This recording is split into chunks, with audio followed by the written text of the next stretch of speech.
Today we're memorizing 1 Timothy 3:9. This verse applies to all of us.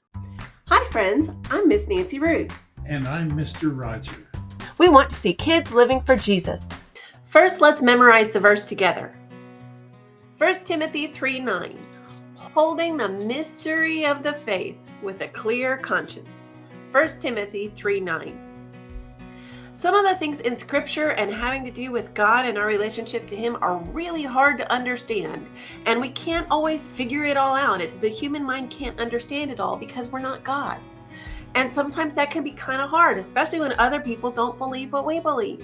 But we need to hold on to what Scripture says and what God has revealed to us, because we know that God has proven Himself that faith in Christ is not just blind faith, but God has proven time and time again that we can trust Him and that it makes sense to trust in Him. So we hold on to that even when things are hard and we don't really understand all of it. It's okay. We hold on to it and we hold on to that faith and we live in a way that pleases the Lord, in a way that we can have a clear conscience before Him because we're confessing our sin and living for Jesus.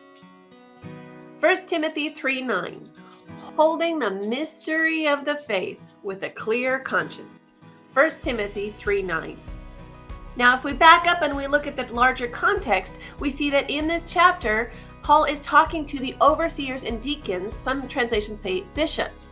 Now, different denominations give different roles to each of these titles, but everybody's clear on one thing. These are leaders in the church. These are the ones that's supposed to be out front, setting an example for the believers. And to these people, Paul says, an overseer therefore must be above reproach.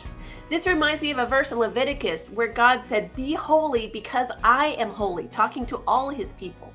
And being holy means set apart without stain or blemish. And sin messes up our hearts, and we have sin and blemishes in our hearts. But when we confess our faith in Jesus as our Savior and Lord, and we confess our sins, we tell on ourselves to God, we will be saved and forgiven, and we can live with Him. Now, does that mean we're perfect from that point on? No, we still have that sinful nature that's kind of that battle within us. But we can still live holy and set apart because of Jesus continuing to work in our hearts and in our lives by confessing sin and seeking to live for the Lord. And that is exactly what Paul is calling the leaders of the church to do in this passage. But does it just apply to them? Let's take a look at some other verses. Proverbs 20:11 says, "Even a young man is known by his actions, whether his behavior is pure and upright." Then 1 Timothy 4:12 says, "Don't let anyone despise your youth, but set an example for the believers in speech, in conduct, in love, in faith, and in purity."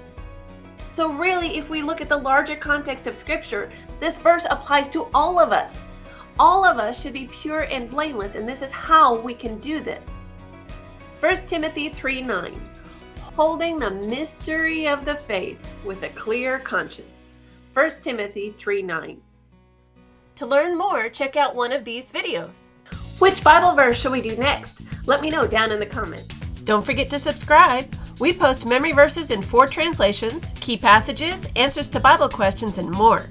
Check out our store and freebies at parentroadmin.com. We love you, friends. See you next time.